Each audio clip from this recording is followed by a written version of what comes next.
Hi. Show me that coffee. What is that? Is that an iced coffee in a hot cup? Yeah, they were out of regular cups, or rather iced coffee cups.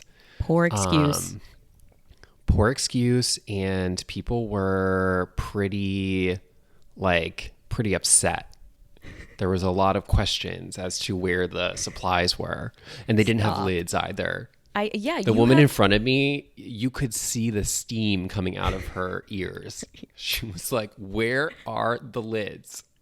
Okay, listeners at home, Steven has it looks like one of those like recyclable um hot cups.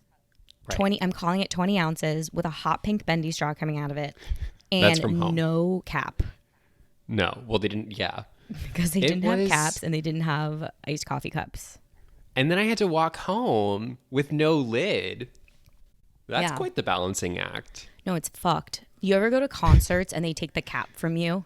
Like of Oh the my water gosh. bottle? Yeah, and Like they the do it. They key kind of element. they look you in the eye as they take it off. Like you're a And then they like criminal. toss it like they toss it behind you or toss it behind them. Yeah, they're like, I know you want this, but you can't have it. And then they hide it. Then they take it. Yeah. I hate Well, that. you seem to be in pretty good spirits, which is good because It's the morning I again. I know you have a pretty big, lie to admit to. Oh Do shit. you want to come clean? Oh no. Are you about to trap me? Is this a gotcha podcast? Chanel, I think it's time that you came clean about lying about Jennifer Lopez's height. Can you put an end to this nightmare that you put this nation through? Oh my god. I owe Explain J-Lo yourself. and the entire podcasting community and Latino women an apology, right? I would. You could hear a pin drop when you said that she was 5'2". It was Across the such a world. lovely punchline in our last episode that Ralph finds his character. It was like, yeah, she's 5'6". Well, he doesn't sound like that, but I'm from New York. And I Right. go, J-Lo's 5'2", and you give me the best laugh ever, which feels so good. I'm like, yeah, I love a good Steven Because I laugh. trusted you. You trusted me, and I like did you dirty. Okay, community, I'm here to admit that I was wrong. You J-Lo were is wrong. not 5'2". She is 5'6". Or But like what's depending even on. worse is that you sent me your evidence to back up why you thought she was 5'2", and it was a Instagram picture of her birthday celebration with the numbers 5'2", which is her age, not her height. So like the day before, or like the few days before we recorded that pod, I looked at that post and she wrote 5'2", what it do, baby? And then posted, and she looked so hot, and I was like, oh yeah, she's like making like a short girl like thing, like, oh, 5'2", baby, what it do? And I was like, that's so lovely. And then I sent it to you, and you go, she turned 52. I think there were the balloons too. Those five, like those big gold balloons with the I numbers. don't know, maybe not in this picture. What? How tall are you? 5 feet. I'm really short. Okay. I'm going to send you a 5 and a 0 balloon, and you're going to post a Post picture. it. I only. So from here on out, birthdays are just your height balloon. Yeah. Yeah. You can do it in inches if you want to. 62 inches. Yeah. Oh my God. I'm sorry, you guys. I felt really guilty about that. Truly. Like, I was like, oh, fuck. I just lied to like dozens of people, Yeah, the tens of viewers tens of viewers. have been misinformed. Also, what I was thinking, first of all, 2 weeks notice, I have never seen this movie before. This was the first time I Same. ever saw it. And the whole time I kept thinking to myself, if someone wants to throw me a surprise birthday party, here's what I would want. I would want someone to rent out a movie theater and we watch Maid in Manhattan and then 2 weeks notice back to back Two, with two, no time in between. double 2002 New York City romps with our faves. Right. I enjoyed Jennifer Lopez's presence a lot, but I laughed way more At with this 2 weeks one. notice. Yeah, Sandra Bullock is like she's a little comedian. I think we kind of forget because she has like legit work under her belt too. Yeah. Gravity, hey, Yeah. That's biggest so snub fun. in Oscar history. I don't think I could have picked a better movie You couldn't have. This was a to phenom follow up. to follow up Maid in Manhattan. The only reason I picked it, well, there were 2 reasons. Yeah, I want to hear. Number one, I feel like when we did Miss Congeniality, we didn't really give Sandra Bullock the attention that she deserves. Mm-hmm. And it was really hard to dive into that one. But so I wanted to give it a second go. And then as soon as I saw that this was 2002, I figured there has to be some sort of connection between this and Maid in Manhattan. Yeah, I'm so happy you And chose boy, this. were there connections. And like we have mentioned before, as in one time before, this is a cumulative curriculum. It builds. And that's right. So if you missed a lesson, you're gonna be so lost. So you better You're gonna want to double back. You're gonna want to double back and don't move on until you fully understand the previous week's episode. Yeah, all the so points if you still made.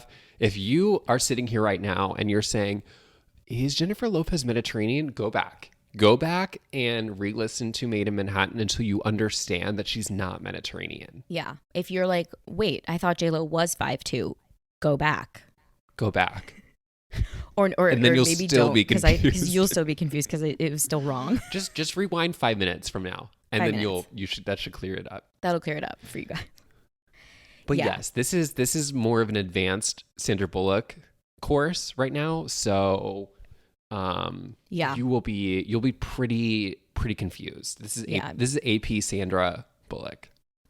Get your notebooks out, friends, because we're not kidding. We're not screwing around here. We're taking this very seriously.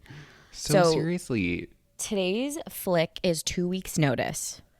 Never heard of it, never seen it. Don't know why. Probably got buried in other 2002 movies like Lord of the Rings or something. Or like Harry Potter. Yeah, like also like Such a weird year. That's the right phrase. Like never heard of it. Like I've heard of it. Exactly but correct. I've never heard of it. I've never heard of it. I know I've heard the expression. I've heard the expression before, and I'm sure giving my that 2 there weeks was notice? a movie with the title, of course. But heard of this movie? Nope. I don't know. No. Before I read the synopsis, which I will do, I have to ask you, have you ever given 2 weeks notice? Because I've always wanted that pleasure, but I've never had it. I must know. Giving 2 weeks notice and that space where you've let your employer know that you are leaving and yet you're still there, to me, that's my favorite time to work anywhere.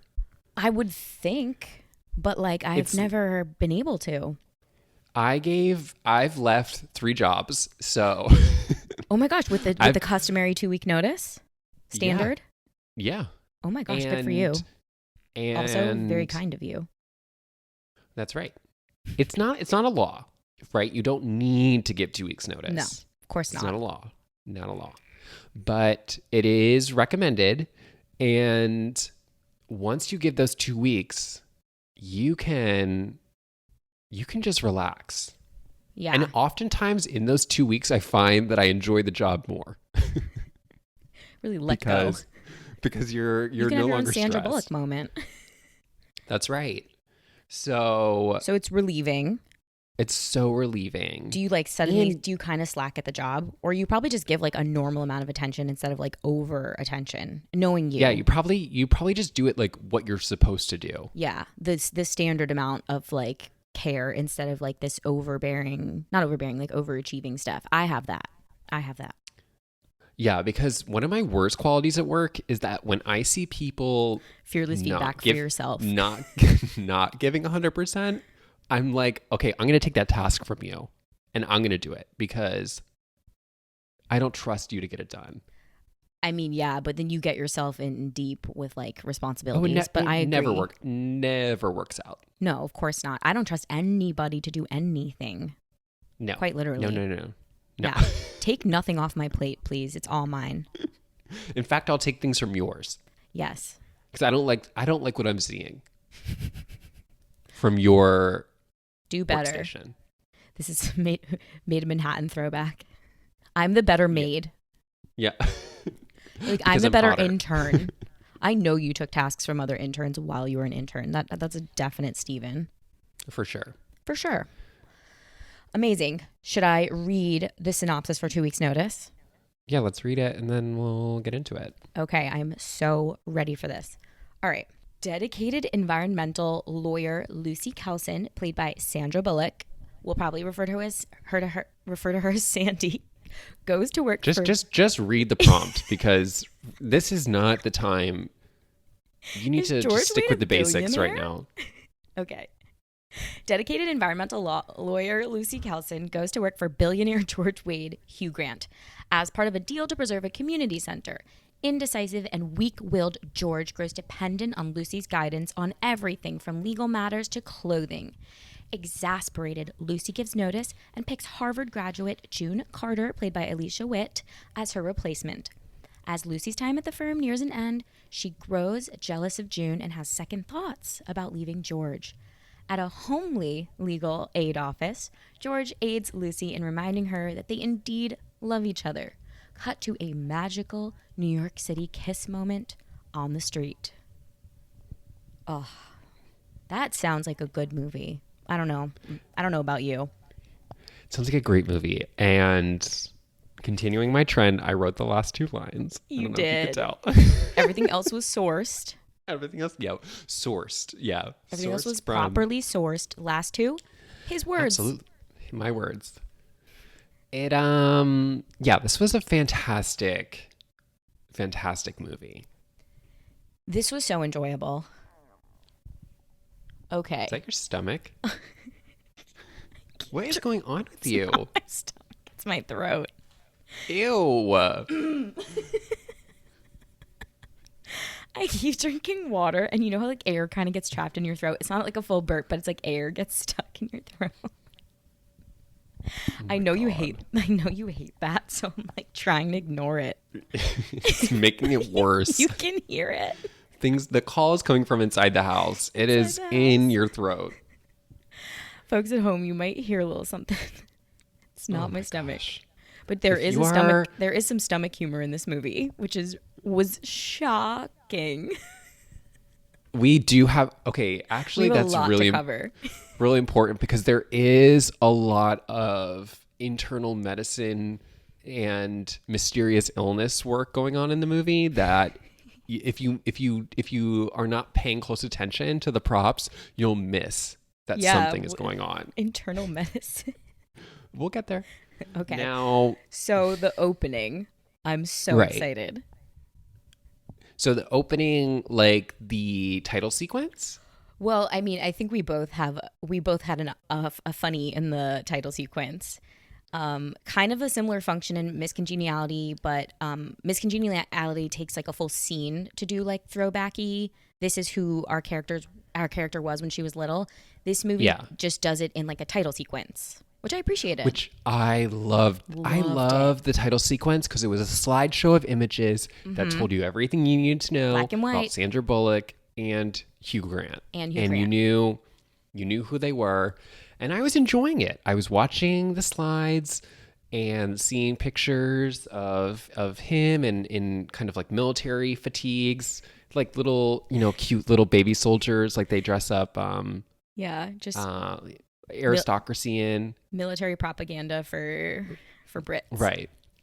And a little bit more homely representations of Sandra Bullock. And then I nearly spit out the Your sip black of ice wine that I coffee. had in my mouth Oh, wine. when there was a child holding a banner that said impeach Impeach Nixon. Nixon. Chanel, I screamed. I texted you immediately. Yeah, you did. You're like, I oh was my like- God, you are going to die. I, No hyperbole. I was, it shook me to my core to see Nixon's name again Again, 2002. in a film. I know. And I immediately was like, here we are again. We're back to that event that took place in September of 2001.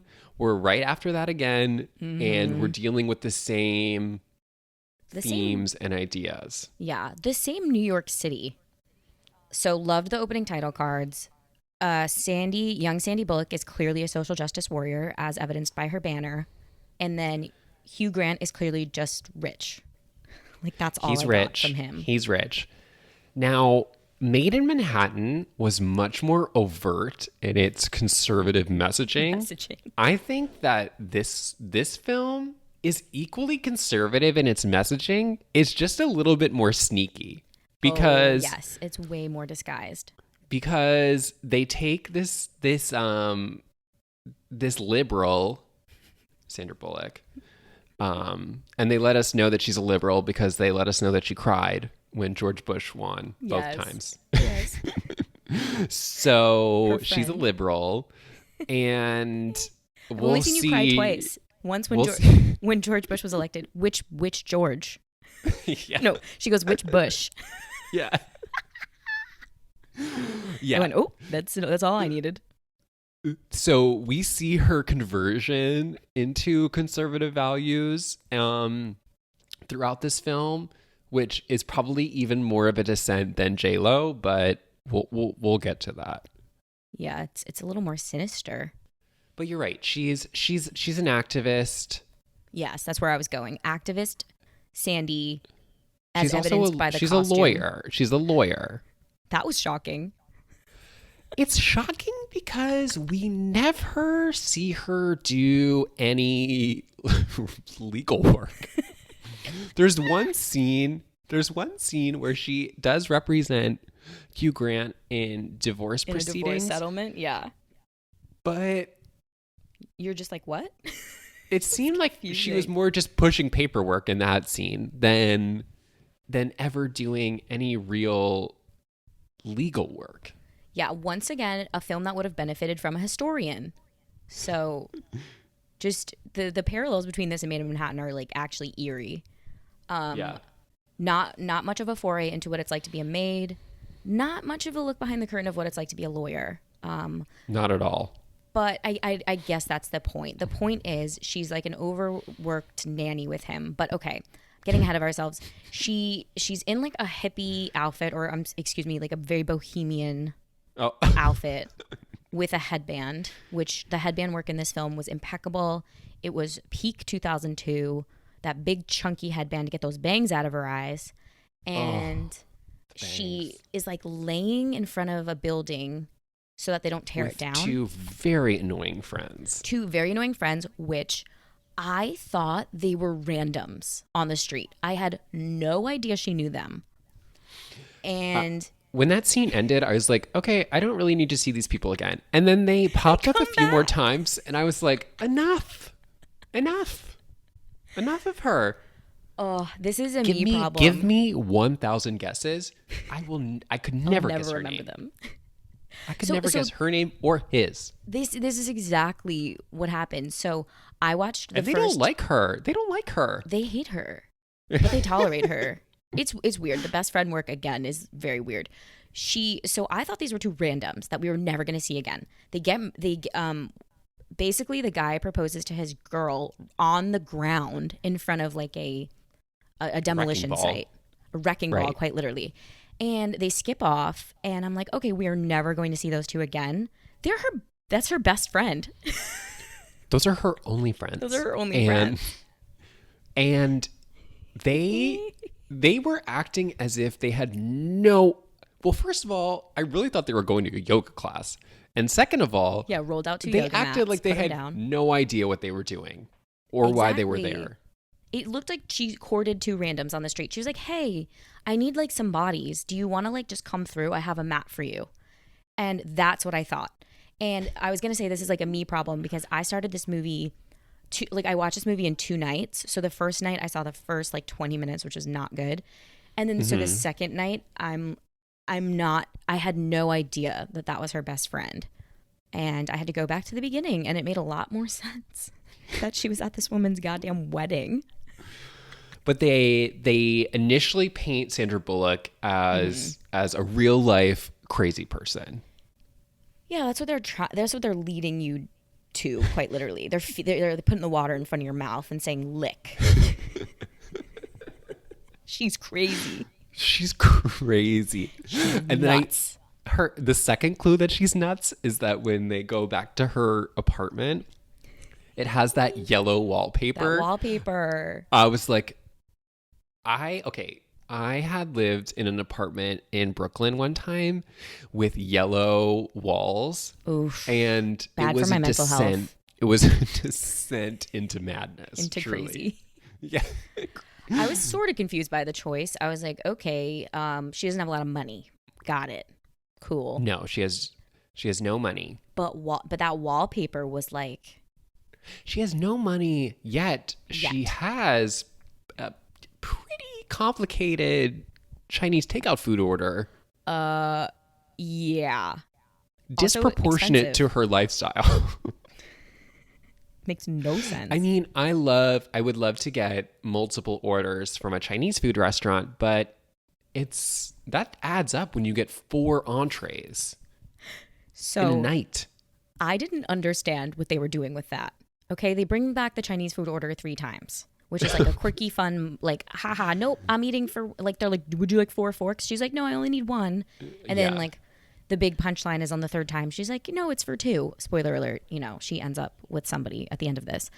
I didn't understand the function of that for the whole first pass on this movie. Yeah. They were painting her as an overeater. Which blew my damn mind. And I mean, by the way, she turns sideways and she disappears. Oh my God. Like very few scenes later, she's sitting with her parents and they're eating, and her parents are also obviously crunchy hippie as well. Social justice people raised her, probably gave her that Nixon banner. And I found her mother to be extremely unpleasant. I didn't enjoy her. They don't do a good job with the women in this movie. Oh, I wrote down. She was really sour. This movie could be called The Charmer and His Shrew. Oh. That's how they paint women in this. You're so unpleasant. Yeah. All I wanted to say about this opening is very rarely in Hollywood in this time do you get to see a contradiction like this. Normally it's like you're the lawyer who will not have a family, or you're like social justice-y and whatever. It's just like, yeah, to see this contradiction on screen was actually kind of wild. One second she's bohemian, the next second she's in a suit. She's working for the man. She's making $250K. Right. Very rarely do we get both. Well, that was the only negative that I found with this movie was, only and this negative. is rare for a star vehicle. Mm-hmm. The pacing was way too fast. It moves very so quickly. Yeah, normally these movies, like, I mean, Eat, Pray, Love, I felt like I had spent years watching that movie. This one, it was Blink. so fast. It was like 2 weeks later, 2 months later, 1 year later. It was like, whoa. Chill out. You blink, and Hugh Grant, who's introduced to us on the front cover of like a Forbes magazine, so we're like rich. You blink, and Hugh Grant's at his brother's house, and his brother just goes, hire a real lawyer by tomorrow. And I literally wrote, or else what? Or like literally, or else what? He says when Hugh Grant, okay. Okay, so we're getting introduced to these 2 characters, mm-hmm. and one of the first scenes with Hugh Grant is that he drives to this house. Yeah, don't know where it is in the tri-state. Don't know where it is in the tri-state. A woman, a very severe looking woman, opens the door. Why was she so angry? Gives him the rundown. I thought that was his mom. I thought that was his mom too. Was that his brother's wife? Maybe? That was his brother's wife. Yeah, that was inappropriate. But why? I didn't understand why. Again, I was like, why is she so angry? I mean, in retrospect, looking back, Hugh Grant should, in theory, he has no redeeming qualities in this movie. He's just kind of like rich and, oh my God, I couldn't tell if he was stupid, like quite literally, like dumb, or if Right. his humor was so dry that it was actually hilarious. Like, I didn't know what they were going for. Like, she asked him, does he need anything? And he's like, like a milk dud. And she's like, oh, I'll go get you a milk dud. And he's like, send out for a whole box or something. Like, the joke was so weird. It was, What and I did he wrote this say? down. I wrote, yeah, he asked for a milk dud and she was going to send out for one. And he was like, we'll get a whole box if you send out. Yeah. And I was like, is this sarcasm? Or is Hugh he Grant stupid? didn't really do it for me He didn't understand the assignment. in this movie. And Yeah. it's like, this is the second movie in a row now where the lady's job Heavy lifting. is very much so heavy lifting. But like, she's less there to fall in love with him than she is to like fix him. Because like we saw J-Lo, like he loved her, but she was really on the fence about him. But her job was to fix him. And then in this movie, it's the same dynamic. Same Like thing. he's totally into her, and I get it. She looks great in this movie. But she, like at the end of the movie, and obviously jumping ahead, and they kiss at the end of the movie, I was like, wow, this is really the first this is the first time that they've like Shown any touched. affection, touched anything. I wrote multiple times in my notes, I need way more sexual attention, like 100% more. You lead me there, please. Give me something I can work with, because I this know. was pretty flat. Really flat. I finished this movie, had a great time, and then I started. You'll be happy to know I quite literally started journaling, and I was not okay after like reviewing the deeper message of this movie. I just was like, oh my God, another film where the woman is fixing the man. He is actively benefiting from everything she's ever done for him. And then at the end, she is labeled as like overbearing, difficult, too chatty, too many. I'm like, what? You ask her all movie for her help and she gives it times 200. And then you stuff your dirty hand in front of her mouth and tell her to shut up as you kiss her. Oh my gosh. He literally puts his hand on her in mouth. front of her mouth. I to got super shut uncomfortable. her up. To Maybe shut that's why I her didn't up at the sleep end. last night. I literally was spinning after this. You had nightmares. Oh my God. I wrote gaslighting 101. He goes, be honest, you crave emergencies. Oh, It's fucked up. okay. That can get us back on point if we want. Yeah, I feel like we've. No, we are making great points. I just mean like back into like scene work. Yeah. Well, okay. First, I there are still some things I need to clear up about Sandra Bullock's character. Yeah, let's because go. she is the star, and something is wrong with her medically. Like something every is wrong. woman in Something every is film wrong. we've done, What is wrong with her medically? she cares too much. No. Okay, we get this clue, and she's. You think is it the stomach issue? There's Oh, always Tums on her desk. She has something, because from the first scene, she's never without a wet nap or an antibacterial wipe. Yeah. And then every scene of her at work, her desk is like a CVS. There are Tums. There's cold medicine. There's Kleenex. There's Band-Aids all over her desk.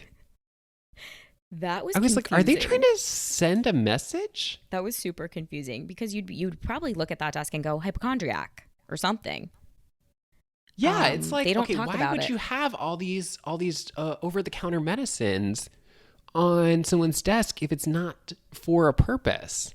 I know. Well, on second pass, the Tums, I was like, oh, okay, the overeating thing, which I've already mentioned is absolutely insane. She has GERD. So she's with her parents and they're eating lunch, and basically, what's his face, George, she approaches him and is like, please don't knock down my beloved community center. And he's like, if you take this position with me, I will not knock down your community center. Sandy accepts. And her parents are like, this is like lunch. And her parents like, you can never work for this man. And literally the establishing shot of this is Sandy with her pants unbuttoned. And she goes, I can't believe I ate so much. And then they bring her a tinfoil duck. And she looks and she goes, oh, this is dessert. Yeah. And she goes, You're right. She sits there with her gut or her non-existent gut hanging out. And she's like, I can't believe how much I ate. And on the first watch, I'm like, this is a total non sequitur. Like, this actually just came out of nowhere. This makes no sense. I'm so confused. Okay. So we're supposed to think that her overeating is a flaw, and we're supposed to arrive at that by looking. But this is where Hollywood deeply misses time and time again. You can't put the package of Sandra Bullock and be like overeater. You can't do that to us. The only way I knew overeating was supposed to be a problem in this movie is because he tells us at the end, George. He goes he literally is like, I know you're an overeater and you're this and you're that and you're like, he just is shitting on her life. Oh, yeah. It makes no sense. You can't do that. You're right though, because this did go over my head because it's so implausible because it makes no sense. She's rail thin. I mean, she doesn't look unhealthy, but she's actress thin. And they're really hitting us over the head with this idea that she is like a severe overeater, and it never landed for me. It doesn't land. I guess that's why I was so confused. And that actually probably clears up some of the medical issue. Some of the medical, you're right, because it was like Tums and like other stuff. Wow. She has that bathroom run in the middle of traffic. It makes no sense. So weird. I was so nervous to that. I was like, please don't go there. Please. I'm begging you. Please. Please, God. But like, they were just banking on our audience being like, that's a problem. Like, and we only know it when the man labels it a problem at the end. He's like, I know you're overbearing and you talk too much and you care too much and you're an overeater. You may be an overeater, but I love you. I'll still accept you. And you're like, what? That's what that was? Got it. Okay. Things are clicking now. Glad I could clear that up for you. Because I literally was like, the only reasonable explanation I could come up with is I was like, this must be like product placement, right? Like Tums must have paid to have their products featured next to this pretty lady. Pretty lady. But now I know that they're functional because she was an overeater. Okay, noted. So they were desperately trying to make us believe that she is unattractive in more ways than just the overeating. And it doesn't land. It doesn't land because of like the packaging. The medium is the message. You've heard that before. So. Okay. You're like, okay, bitch, you done? I called it miscongeniality light. We're supposed to be like, she's clumsy. Oh my God, her pratfalls in this are next level good. I die every time. She would like, do you remember when she fell down the stairs on the boat and she's like hanging? Oh my goodness. The physical comedy in this was perfect. Was next level. I loved it. It was very, very funny. Oh my gosh. Wait, but you did mention something in your speech about the overeating, which I appreciate, but it was a lot. Wrap it up. We're on a time crunch. So I guess you could also say that Mona Lisa Smile, Eat, Pray, Love's calorie scene was a direct response to the food worked on in 2 weeks' notice. Okay, noted. If we're going to draw parallels. So you did mention that the only reason that she ends up working for Hugh Grant and ditching all of her morals and upbringing is that she's going to protect this community center. Mm-hmm. And boy, do they talk up this community center. It's a place for people to congregate. There's senior citizen, what is it, Marco Polo? What were the activities that they do there? Glazed over didn't listen, didn't care on any of it. I was There like, were so many activities. And yeah. I'm thinking, okay. And again, this is pretty typical of these movies, right? Like there's a problem in the community, right? Like, people don't have a space to get together. A community center solves everything. I Yeah. love that. I love the logic like that. Yeah, they hinge the entire movie on that. Yeah. Yeah. If they take away this community center, the community will fall apart. Got it. We cut to the community center, and I thought to myself, that's it. It's just an exterior.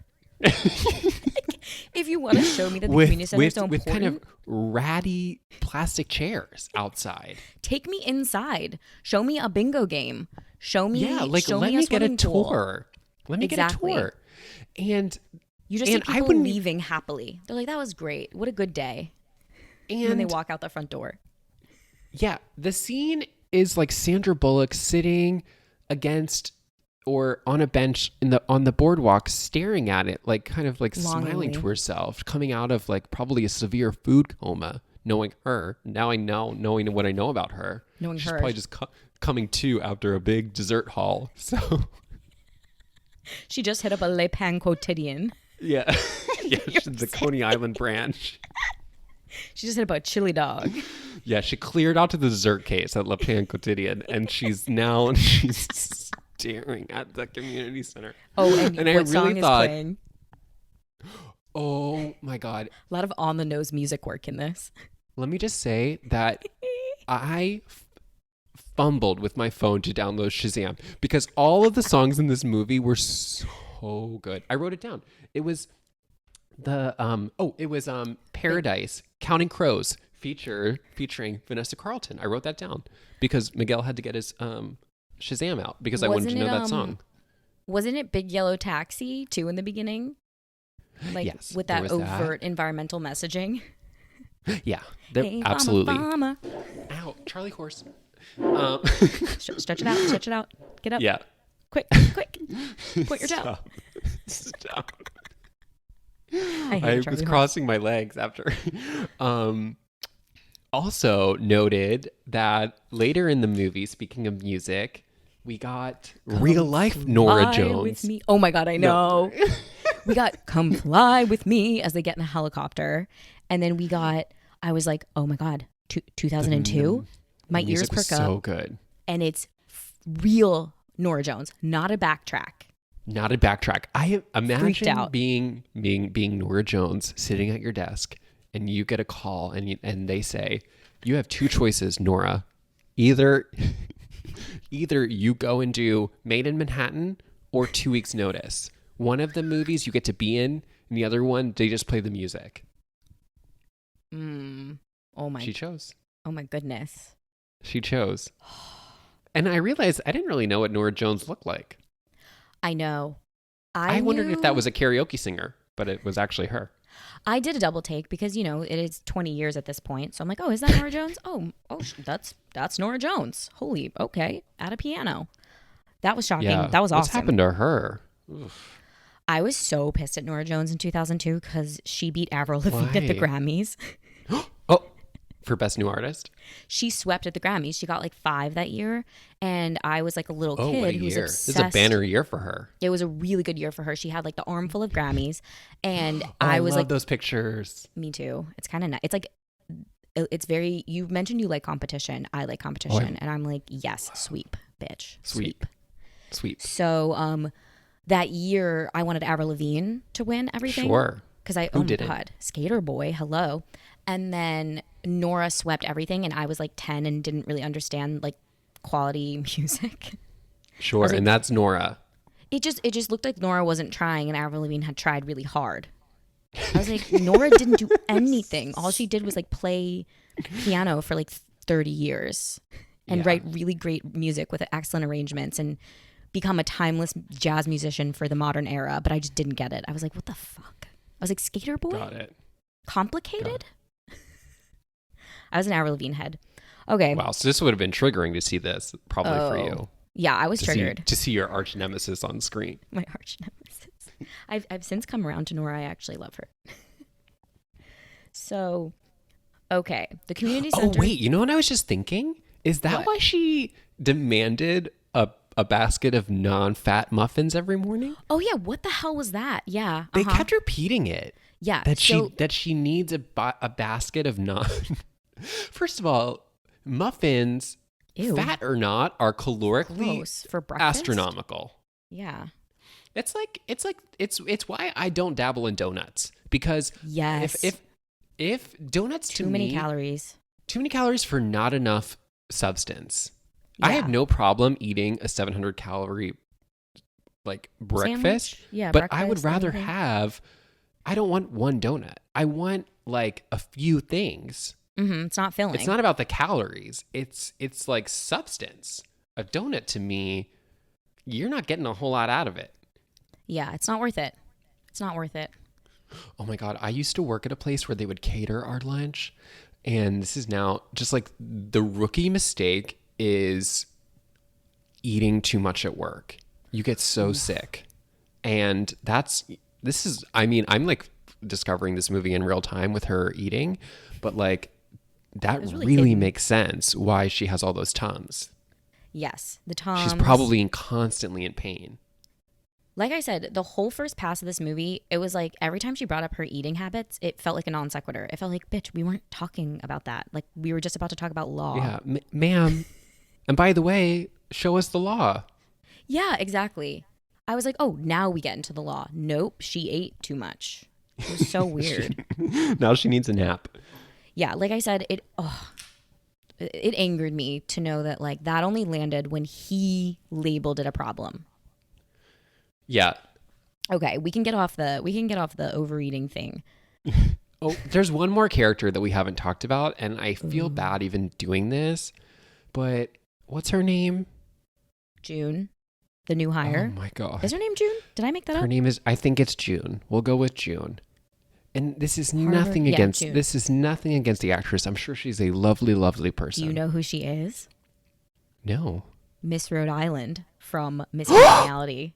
Wait, are you serious? Yup. Wait, you're kidding. No, I'm not kidding.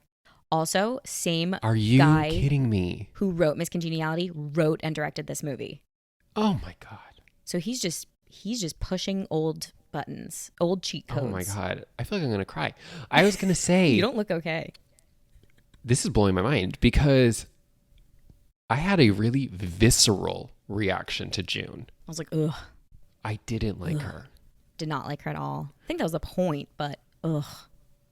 But I felt, and it crystallized for me when they were at that carnival party and she wore the top hat. All that I wanted to do was flip that hat off of her off her head. fucking head. What was the theme of that? She looked Circus? unclear. Circus. It was unclear, but she looked ridiculous. She looked absolutely ridiculous. And yes. Didn't like her very much. there was something so unladylike about her, especially when they go back to his hotel room and they play strip chess and she asked for a beer. I thought, oof. No I was classy trying. woman I was trying to go along orders with a the beer. scene. No, not in that scenario. Oh, I'm struggling because I understand the comedy, but like what you're highlighting for me is something a little bit more triggering. I feel like for the females out there, which is like this early 2000s, again, feminism, where it's just directly pitting two women quite physically against each other, as evidenced by the tennis match and the stapler scene. Stapler fight. And it's just like you. That both tennis need to match was unite. beat for beat, like the Bridesmaids. bridesmaid scene. It was What the literally the hell? same. It was the same. Like hit the ball into her chest. Like, chest. Funny moment. And the bathroom moment in traffic when she Yes. gets like the rumblies and has to like run to a trailer to do stuff. I was audibly going, oh no, oh no, oh no, oh no, at the It was tractor the scene. same. Tractor, It was like trailer beat for scene. beat, like the same Bridesmaids. humor. Yeah. I wrote down the tennis match. I wrote, it's the get your shit together, Carol scene. Yeah. Carol? Get your shit together, Carol. It was like, okay, literally like the same thing of like stepping in front of your partner, taking their shot, back and forth, like wailing the ball, and it ends up knocking her out on her Yeah, chest. then it goes to faster, faster. Then the partner backs away. Then it's just the two women smacking that ball. The quick cut, cut, cut, cut, cut, tit ball, or no, the Tit ball in ball. her head. And Oh. then she's like knocked out, and she's sitting with that little girl who's also overeating. And I forget what she right. says to her, but Oh, right. oh my god, we have something really insane to bring up. She has a telephone boyfriend. Did you clock that, Ansel? Wait, who? Oh my goodness. I hope this is a Wait, surprise for what you. character are you talking about? Sandra Bullock, Lucy, Right. has a boyfriend who we only hear from on the phone. Oh, yeah. Chanel, this is like when I watched Game of Thrones, when I used to watch Game of Thrones and there were scenes where I didn't understand. I just deleted them from my brain. I deleted it. I deleted every time she was on the phone. I was like, oh, it's a work call. I was like, oh, that's the law. That's just law. I couldn't even entertain it because it was so confusing. It made no sense. So the point where she's like, Ansel and I broke up or whatever, I was like, who's Ansel? What? Who's Who's Ansel? And I was like, I can't even tell you. I had to go back and listen. And he makes like one phone call to her, and she's like, don't go falling in love with someone on the ship or whatever. Oh, a marine biologist. I was like, what? What? But I we deleted can move it. that. I mentally deleted that scene. I also mentally deleted. But okay, the tennis scene. I don't know. Did I put a pin in my point that like I want Probably to not. call? I want to call June a home wrecking bitch. But that's what the 2000s movie Yeah, wants I you to know. think. I know they're just priming us to hate That's her. what they want you to do. I just felt like it was out of my control. Like I hated her. You hate her because like she's presumably doing Sandy dirty. But again, no sexual tension between her and Hugh Grant. Yeah, she didn't really do anything wrong. Like there really wasn't any sexual tension between Sandra Bullock and Hugh Grant. So like I wouldn't have assumed like it didn't seem like she was stepping on toes. No, exactly. But And I mean, go ahead. there was this scene where like leading up to the baseball scene or whatever, he makes a point to invite June in front of Sandra Bullock, which was sort of implies that like there's nothing else going on. Yeah, all messaging was pointing to I didn't see any conflict in Hugh Grant. I may have seen conflict in Sandra Bullock's performance, like, oh, wait, that's weird. I saw no conflict in his face. He seemed very proud of himself, very happy with his decisions. We were supposed to understand he was a He cheater. didn't strike me as, like you were saying before, particularly intelligent. No, he was a dum-dum, a real dummy. He was a dum-dum. Now, that sports scene reminded me why I really avoid going to live sports. Mets game. Yeah. I think I paper shredded that moment as well. Did a ball like hit her or something? Well, and this actually, I feel like kind of crystallizes her character because it's the same sort of, it mirrors the opening scene where anytime Sandra Bullock tries to do her public activism or anything on the public sphere, Yeah. it doesn't work. And she's a failure. It's Failure. only when she's supporting Hugh Grant that she's able to actually do anything of substance. Yeah. They're a team. Because she just tries to catch the ball and she ends up ruining the game. And that mob of angry fans, they look like they're ready to burn her at the stake. Wait, tell the audience your favorite world shitting on Sandy moment in the opening when she puts the change in the coffee cup. I laughed many, many times during this Tell the movie, fans. but I scream laughed when when she put coins in what she thought was a homeless person's cup, but it was just a man full of With coffee. And she keeps repeating. One of the funniest things I've ever seen. She's like, I thought you were needy. I thought you were needy. I thought you were needy. But that's the same thing. It's like they keep, and this goes along with the fact that we never see her do any legal work at all. It's like they're painting her out to be actually like really ineffective. Yeah, like she actually needs to kind of make a pact with the man, with Yeah, Hugh it's like Grant, she to needs band a together. purpose. She needs a purpose in life because just doing good deeds is is is It's not not enough. is not enough. And I think Yeah. that fits into kind of that conservative agenda that is along with Made in Manhattan, where it's like um just doing good works for doing good works is fruitless because she's not actually changing anything. She doesn't save that movie theater. She doesn't save the community center. No, she arguably Well, she does. does. But, But like, is it really well, her? sort of, but not really, because Hugh Grant quits at the end, and there's I nothing to know, stop his unclear. family from destroying the community center. My hands are tied. I left. He quit. Are you ready for this, which I just articulated this morning? Oh, God. He is a George W. Did you catch that? No. His name is George Wade. Oh.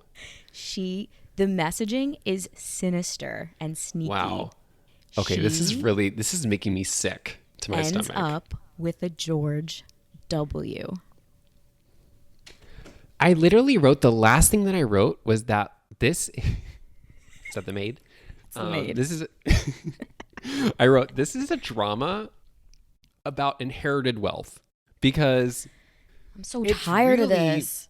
it's Inherited not about her or any of her legal aspirations. It's about reconciling his problems with inheriting wealth. And then at the end, okay, I could have appreciated if at the end, right, like when he quits, if he says to her, "I'm poor now.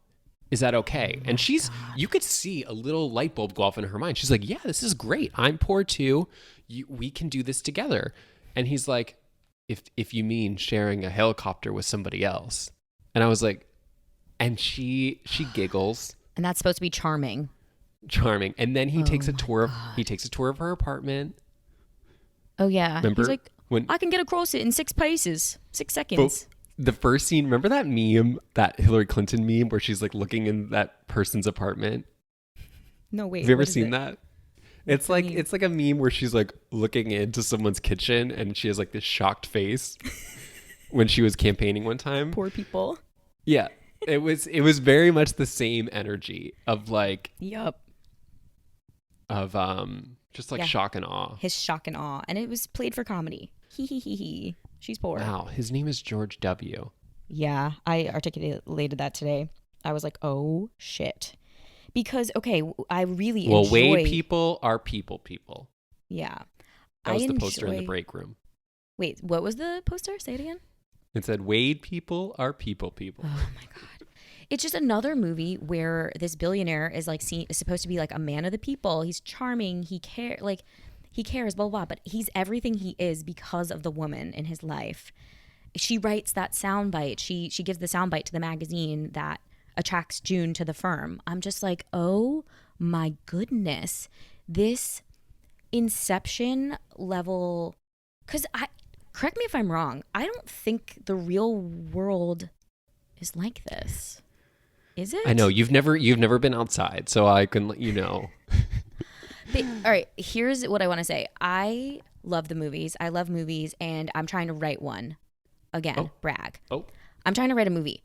It right, is so Maid hard. and Manhattan, right? Maid and Manhattan. That's what I'm writing. We have to replace Maid though, or else I can't get funding. Stewardess and the plane. It's going to be, actually, to get away with it, it's going to be Maid, Made, and Manhattan. And it's going to be that reverse play on words. No, I'm like I love movies. I want to write them. It is impossible not to write a cliche film having internalized all these films as a kid. I'm just Right. like, oh, here's where the wife comes in and is like, honey, you left your clothes out again. And I'm like, why am I writing that character? That's fucked up. Yeah, you're right. It's hard to escape the trappings of art that has come before, but I'm this is struggling. a I'm really pretty. struggling. This one seems to be really trafficking in some dangerous material. I want to bring out some quotes from Hugh Grant's character. He goes, "She makes Gandhi look like a used car salesman," Oh in my reference to her social justice ways. God. Wait, you had just mentioned the magazine quote. Oh, yeah, that she writes.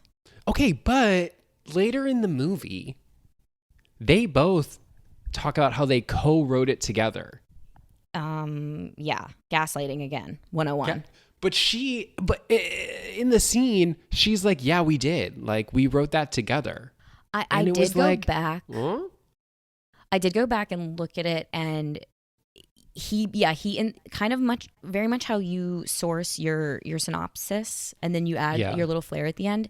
I think he adds a sentence, but Yeah. the sentiment is hers, which is just not okay with me. And that's the other thing. The women in these movies are fine with it. They're like, you take that, just take it. Yeah, she didn't seem too flummoxed by it. Nope, didn't care at all. Now, are we going to mention who else was in the movie? Who else was in the movie? The 45th president of the United States. Oh my god. They Oh were my name God. dropped. I'm going to do it like Whoopi Goldberg on The View, I where would she love to doesn't bleep use his name. She just says the guy in the White House. Okay. Okay. They mentioned that guy who used to be in the White House a few times in the beginning of the movie. And I was like, okay, like I know that person was kind of a cultural idea. He really And was. then he appears and has lines. Yeah. And doesn't do too shabby with them. Oh, I've seen worse. I've seen worse too. I've seen worse. I've seen a lot worse. They should never release copies of this film ever again. Burn it. That caught me off guard. It was really hard to witness. I get it though. If we're painting a picture of 2002, real estate developers need money. That's the name. That's the name you're giving in New York City. Well, not just that, but like it really is what the movie is celebrating is it's celebrating the need for real estate development in New York City and celebrating the positive aspects of it. It's like it's almost like an invitation to developers to come here now, and this is a great market to get into. And that felt appealing, I'm sure, to developers watching this movie. It was almost like, how movies kind of convince you, like, oh, you watch someone beat Tanya Harding, you're like, I too can be an Olympic skater. This was like, you too can be a New York City developer. Can be a New York City developer. Just come through with your money, with your riches. Oh my goodness. The other random things I have scribbled out across my pages is I'm clearly very confused at the establishing shot of the exterior of the Grand. I read it so many times. I'm like, what is this? I'm so confused by this. And it took me till the end of the movie to realize that's his home. He lives there. That's the hotel. That's the Tribeca Grand. And he says it in like the first 15 minutes. And gone. Just in one ear, out the other. I was like, no, I'm not going to listen to you, buddy. I know you mentioned it a few moments ago, so I'm not revealing any new information, but you don't get out a whole lot. But that is a hotel. It's downtown. I've been there. He bragging. But no idea. That was the interior of it. I don't think that his hotel apartment was in the hotel, but that might have been filmed on a separate stage. Clearly a set, potentially. Oh my goodness, this movie. I'm trying to think if there's anything else, like any other scenes do you want to talk about the stapler to just really solidify their enemies?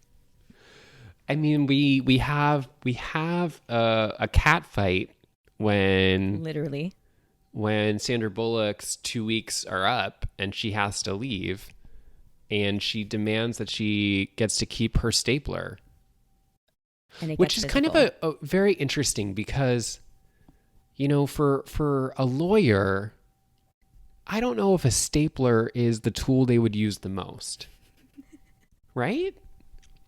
That's why What it's would like they it be? portrayed her as like a secretary. Like, make her give up her work phone number and then fight over that. That's important. Something Her relevant to the 917 number. job. Something relevant to the job. But I was waiting for something to get stapled to something. Just Like use it once.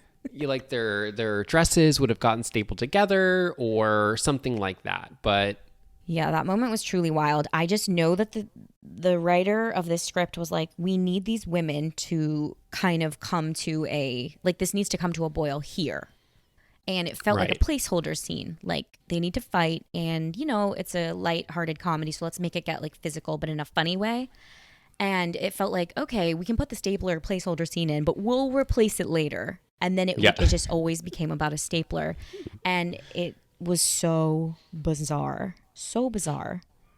at her going away party, when the one guy does a song poem or or something, whatever. a poem, and then she does her poem, and she ends up like saying to them, like, if anybody here gets arrested for murder, I can help you out.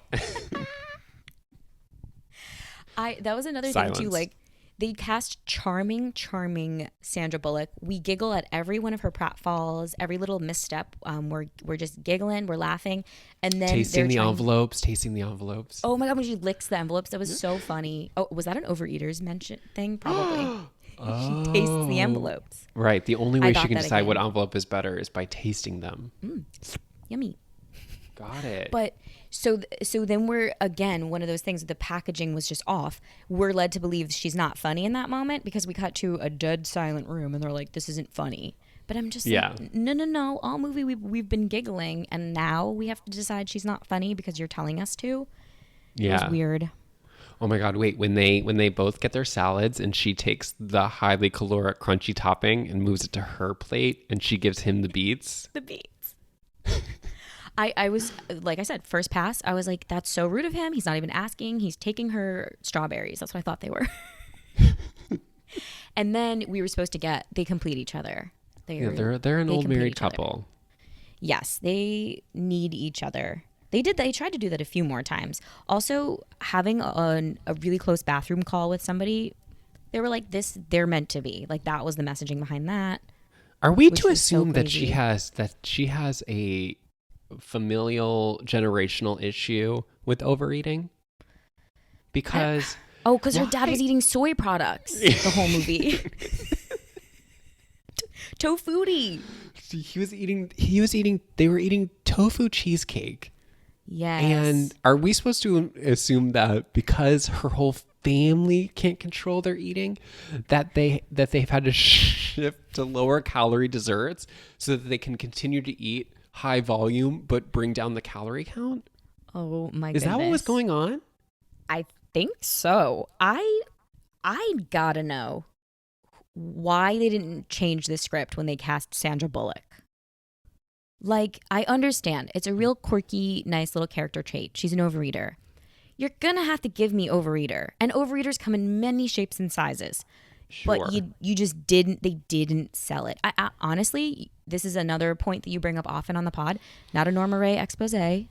No. We're not going to get a glimpse behind what it's really like to be an overeater. Use something else. When you cast Sandra Bullock, like, her quirk has to be something different. She collects fingernails. I don't know. But it just can't be overeating.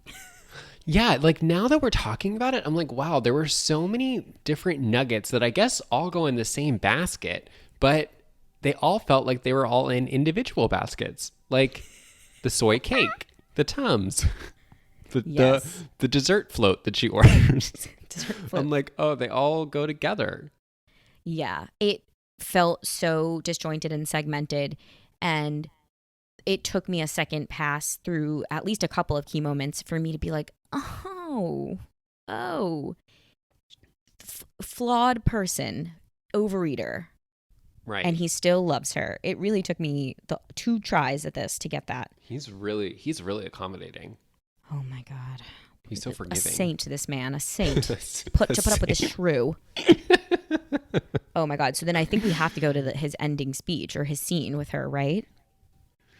When she's working at that kind of nasty legal aid office. When she goes to like the homely pro bono office to continue her social justice. Wait. Before we get to that, and this will tie into the scene, so it's not really far off. I'm ready. Because now I feel like this also goes into the basket. The woman One of the baskets. The food body issue basket. Uh-huh. The woman who comes in for the interview. Oh no. And he, what does he say to her? Oh, he asks no. if she's He's like, pregnant or she just gave birth. He's like, congratulations on your new baby or something. Oh. Okay, the woman is bigger than Sandra Bullock, but like she's not huge.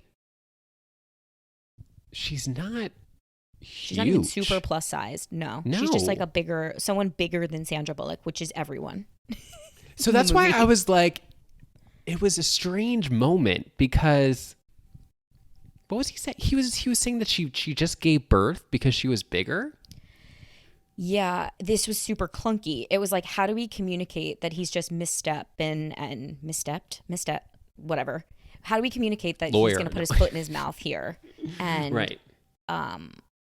He just calls like a bigger lady. He just says to a bigger lady, congrats on your new bundle of joy or something. And she's like, I wasn't pregnant. It feels like if you have nothing nice to say, don't say it at all kind of scenario there. Yeah. I think the rule of thumb with like commenting on people if they're pregnant is like, I need to see the child coming out of you. And then I will say congratulations. Because otherwise it's a real losing battle. I know. And yet another reason why he had no redeeming qualities, and he gets away kind of scot-free in this movie. Just completely scot-free. Right. But I feel like there has to be some connection there between like body something. I'm going to put them in the same basket.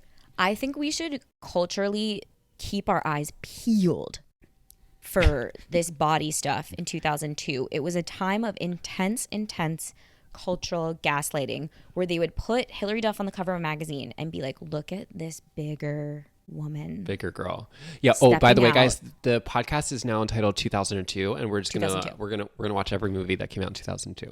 I would actually love that. I think 2002 is a beautiful year in cinema. Oh. Yeah. It's super... I grew up with this. I grew up with all of this. It's like you wouldn't look at her and be like big, but because someone told you that, now you're thinking about it. Now it's on your mind. Right. And that's this movie in a nutshell. Like I wasn't thinking she was pushy or aggressive at all. Like she was doing it in a very nice way the whole way through. And it's Sandra Bullock's like sweet little voice. So he calls her like pushy and aggressive and all this stuff. But anyway, okay, so that woman is also working at the Legal Aid Society. Yes. And when Hugh Grant comes in, she alerts him to the fact that she is pregnant. Actually pregnant now. I agreed with him in the scenario where I would say, I'm going to say nothing because that's a lose-lose. Say nothing. Default to saying nothing is solid advice. Yeah. But she was serious. I think, right? Was she? I think. Here's the thing. If it was a jokey troll on her behalf, I'm like, go get it, girl. Good for you. Hell yeah. Troll the shit out of this guy. Get him to say congrats and then be like, I was kidding again. Yeah. Give me some payoff on this joke. She just goes, no, I actually am. It was very strange. Yeah, it was just weird. Yeah, I actually am pregnant. And he goes, oh, okay. Still opts to say nothing, though. Gives his whole speech. Right. And then at the end, I think he goes, congratulations, like on his way out or something as a throwaway. Yeah. And we're like, okay, he's nice, I guess. Also, okay, at the Legal Aid Center, okay, before Hugh Grant shows up, we see Sandra Bullock interacting with a client. And I think for the first time, we're going to see her do some lawyer work. And the only thing we see her do is she goes, yeah, I think we can help. I think we can help with this. Let me go get the forms. I was like, that's it? That's the only thing we do? She's a glorified secretary. And again, the only other scene where she's doing any legal work is the divorce proceeding, and that gets interrupted because the woman throws a glass of water at her and it goes up her nose. It's on my nose. It's on my nose. On my nose. On my nose. On my nose. On my nose. On my nose. Her physical comedy is pretty off the charts. I can see where, that movie with her and Melissa McCarthy, The Heat, that Right. was just like quintessential Sandy giving us her best physical comedy. Yeah, I think I'm learning that it might be easier to write a movie than I thought. You really don't have to know anything or give them anything. Any specifics, really. Just make sure your leading lady eats a lot, Yes. but still looks hot. Hot. I wrote that down too about like the early 2000s feminism, which we're going to clock. Like, we have no choice. We're in it at this point. It's just like we kind of get this message of like women can be smart too, because she is so smart. She's like running circles around him. And then same with June. She comes from Harvard, so we might not have liked her, but she's a smart lady. And then it's like, no. Women can be smart if they're also nice to look at and 25. Right. So we'll clock that. It's unfortunate, but it was there. And Hugh Grant calls her at one point. He goes, "You look like my spinster sister." It must have been the bangs. The bangs were not great. And then they fall in love. They fall in love, and Oh, so that's hard. it. Yeah, they fall in love, and I want to go to his speech. I have a bazillion tabs open at this point, but The one that he reads to her? he says some truly shocking things in this speech. Likening her to a building, or was that when they get on the street? No, I think that's when they get on the street. He talks about her as a building. Yeah, there is a lot of comparison work being done to say that buildings are human. Buildings are alive, and vice versa. People are buildings. Are human. Okay, so I need your advice on one last thing, then I promise you'll never hear from me again. So that's when he's in the office, right? He comes in and he's like, he's going to deliver a speech to her. Right. And then he goes, "I gave my word to someone that we wouldn't knock down this building behind me." Are you're gonna do the accent? No. Okay. But anyway, he goes, "But mainly because this person, despite being unusually stubborn and unwilling to compromise and a very poor dresser, she's rather like the buildings she loves so much. A little rough around the edges, but if you look closely, absolutely beautiful." I guess that's nice. I guess that's a nice thing to say to someone. That's the best he got. You're like a building. You're like a building that you have to get really close up to it and squint and almost close your eyes. And then it's beautiful. I get it. They were going community center. She's like the community center. What's the lowest common denominator? If you're familiar with math, building. Let's divide by building. Right. They're both buildings. She's the plastic chairs out front. I guess they couldn't get permits to shoot inside that thing, or maybe it was empty inside. But it's like building. It was literally being knocked down as they were talking, because he leads her to believe that he's prevented the demolition, but who knows? He's only just passed the buck to somebody else. Yeah, Mama and Daddy could really take that down. Once again, a dynasty of money. No telling what they could do with that. Yeah, and I mean, I bet that, I know this will sound controversial, but that new building, it probably would help her parents, the property value of their home. This had eerie similarities to that whole Barclays Center thing in Brooklyn, where they were like straight up kicking people out of their houses to build this fucking center and giving them like a couple $1,000 to leave. Yeah. That's not really a community center. Definitely not, but hey, you're right though. Same idea. Through Same the idea. roof. Through the near roof. Barclays. It's sad. Through the roof. What haven't we touched? I mean, do we want to? This is just a throwaway moment. The friend says women aren't like chess. They don't have rules. Wow. I don't even know how to unpack that. I couldn't. I couldn't if I tried. When they're playing strip chess? No, like Hugh Grant's best friend and him are like playing chess. And he's like, you see, you know how chess has rules? Well, women don't have rules. Or something like that. Women have no rules. He goes, she's hard to control, Lucy. And I'm like, oh my goodness, this isn't a film. And then it's all made okay by the fact that, as evidenced by the fact that he still lives with his mom. So then we're supposed to be like, ugh, what does he know about women? Right. That was shocking. That was really shocking. Not a lot of character development with that guy.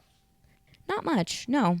And then you can really see this director-writer's touch because a lot of recycled dialogue from Miss Congeniality. He understands what works, and he's not trying to reinvent the wheel. There's a lot of, to Sandy, soften your appearance. Well, not just that, but this is now, how often do you get a Lamaze reference? We got a second Lamaze reference in this movie. Wait, do tell. I forget. Where? I forget. I wrote it down. Lamaze. Let me think about it. She does look at Maybe a baby. she says it after the pregnant lady. She says Lamaze. It comes really? out of her mouth. Yeah. Yeah, I'm trying to think back to Miss Congeniality. So he likes gum humor, or maybe Sandy likes gum humor. Oh my God, there was gum humor. Because there's the gum spit in Miss Congeniality, and then there's a gum spit in this movie. We like Sandy falling and her hair getting a little messed up. Happens a lot in Miss Congeniality, and then in this she falls, her hair gets caught on his belt buckle, and it's like a little funny. Oh, that was funny. Yes, and then there's a ton of references to her appearance and her sound being just bad or off. Yeah. When she's Sandra fucking Bullock. That's that. They're on the street. So he does the speech. And she is like, go home. And he leaves, tail between his legs. And she sits at the office at a desk with her other ladies. And she's like something to the effect of, is it just me? Or was that a perfect speech? Yeah, that was her take. After the building reference. Right. And they were like, yeah. I'm shocked you're still sitting here. Which, it maybe is a little wink, wink, nod, nod to the form. A rom-com. I kind of like, sure. Whatever. And then she runs out the front door and she like, can't find him. And then she spots the suit. And she's like, George. And they run into each other's arms. And after a very bizarre hour and a half, the takeaway is, I love you.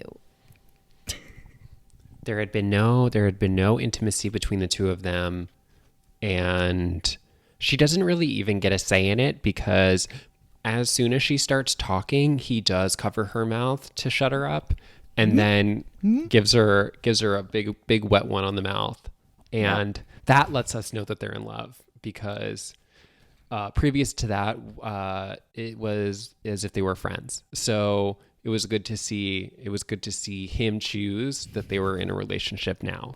I pick. Because otherwise she would have dragged her feet. She would have been so confused. Yeah, he covers her mouth and he's like, I know you can be harsh and demanding. Or she's like, I know I can be harsh and demanding. And she's just like spewing. And yet again, another example of like, they had to tell me that she's harsh and demanding because it looked like she was just a really good personal assistant. For him. She's a great secretary. Yes. And I bet if she worked hard enough, she could be the manager of the secretaries at the legal office. The secretary to manager pipeline that we saw explored in Maid in Manhattan. Paper pusher to manager. Yeah. Yeah. I just wrote, is this how love works? Like, apparently. You just go from like glorified nanny to like, I love you. It works. Love works, according to this movie, that you just have to wait for somebody to tell you. To say it. That you're in love with them. Mm-hmm. And then that's when you'll know. Wow. Makes total sense. So just keep your eyes out whenever you're... eyes and ears open. Yeah. And just make sure you always leave the house with makeup, okay? Did you talk to my mom before this pod? In a cute dress. Wait, the mom in this, or like Sandy says something that her mom says, and I was like, did my mom write this? It was like, B pluses are unacceptable or something. Never settle for a B minus on a B on a test.